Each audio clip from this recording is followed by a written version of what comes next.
Well, my name is Greg Allen, and this is Brandon Pleasant, and today we're going to be talking about the film Now You See Me. And I loved it. I thought that the concept was good. This idea about magic. I thought the acting was great, and I liked the surprise twist at the end. So I was satisfied. Now You See Me, to me, is an interesting film because it kind of plays with the idea of magic, not in its own context, but in relationship to the audience. Because like, the stuff that they're doing, they don't even bother to explain how it might possibly be done in real life. There's just this constant fantasy element in terms of the tricks that they're doing. I mean, it's a movie that on the one hand wants to make you feel like magic is real, but makes it in such a way that the stuff that's happening, like, you know, there's many yeah right moments in there if you think about it. But it intrigues me how many people like the film. But at the same time, liking the film is almost to not believe in magic. Let me ask you, did you see the end coming? No, I never see ends coming because they can make the ends however they want. I mean, there's no way to predict it. A movie comes from somebody's head. I mean, you know, there are people that are good at predicting movies, but you can't predict all movies because they're just making it up. It's not like they get changed based on, you know, I didn't see it coming. I mean, no idea did I see it. I felt like I was a detective watching that movie, trying to figure out what was going to happen. That's the whole thing is, you know, the closer you look, then the easier it is we're going to, you know, basically be able to fool you. So I'm trying to take everything in as I'm watching the movie, trying to figure out, okay, what's going to happen next. And there's going to be some turn here at some point. I didn't figure it out. Well, the thing that struck me about the film is its similarity, especially just watching the trailer, to the movie The Prestige. Yeah. A couple elements, even just the film aside, just from the trailer, you have this idea of look closer. And when the movie The Prestige opens, I don't know the exact quote, but it's something to the effect of, "Are you looking closely when you see this hat?" It's kind of the first image.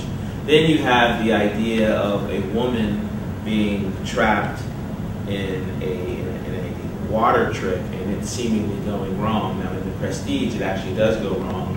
In Now You See Me, it seemingly goes wrong, but doesn't.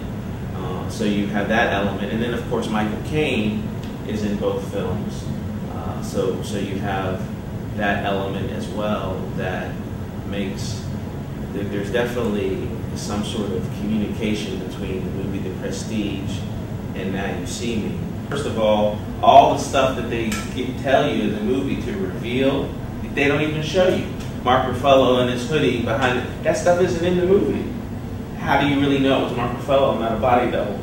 You have to have the answer to the trick right there in front of you the whole time. This is why The Prestige is a much more superior movie.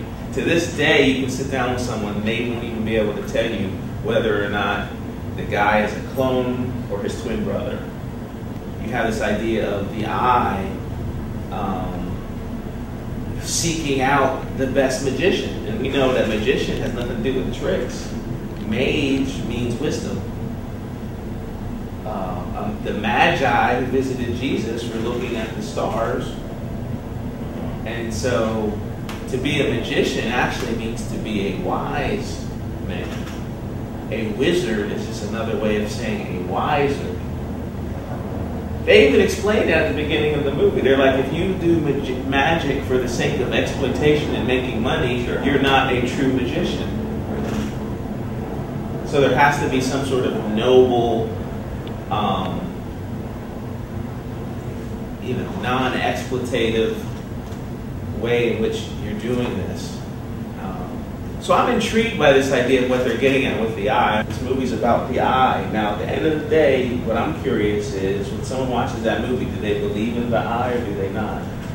The movie wants to have it both ways, because Mark Ruffalo's character says, "Welcome to the eye," and they do all this magic and get on the Ferris wheel. And so we're supposed to believe that the eye is real, right? Sure.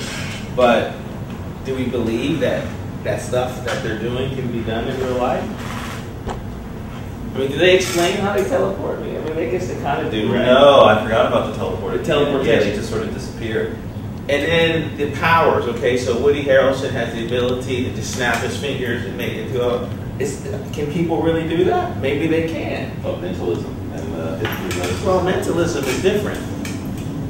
Hypnosis, mentalism, I mean... That's what they were calling it. That's what they're calling it. Mentalism is a real process, but are people really that powerful to be able to do that? Potentially. But is it that easy? The Four Horsemen. Every time you hear the Four Horsemen, that's unlocking keywords. Oh, that's ridiculous. In the movie, it's telling you that there's the ability to say keywords that cause people to do certain things. That's why people were playing the violin at keywords. Right. You know?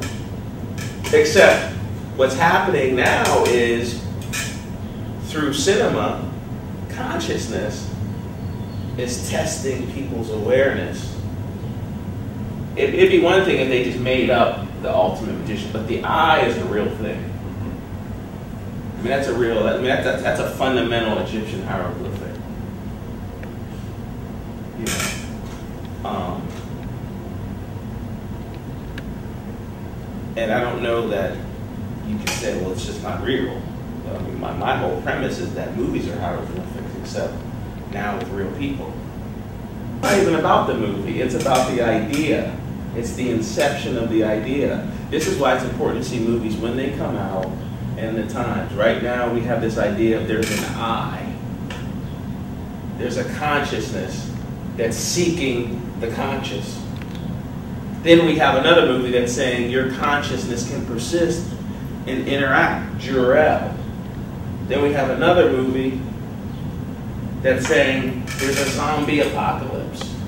No, you know, is this real? I mean, it's happening in people's collective consciousness.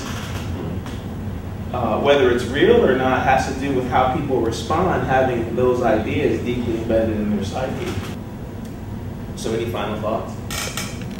No, I thoroughly enjoyed the film. I would definitely recommend going to see it. Remember, Now You See Me begins with the phrase, now you don't. And then they say, you know, and then on 3, 1, 2. So the movie's working from the whole idea that it is in and of itself a hypnotic act. And then they never say 3. So unless you say 3, who's going to wake you up from that? Or you'd say, well, the movie didn't really have power over me anyway, so I don't ever have to wake up. You know. But I'll say it. 3.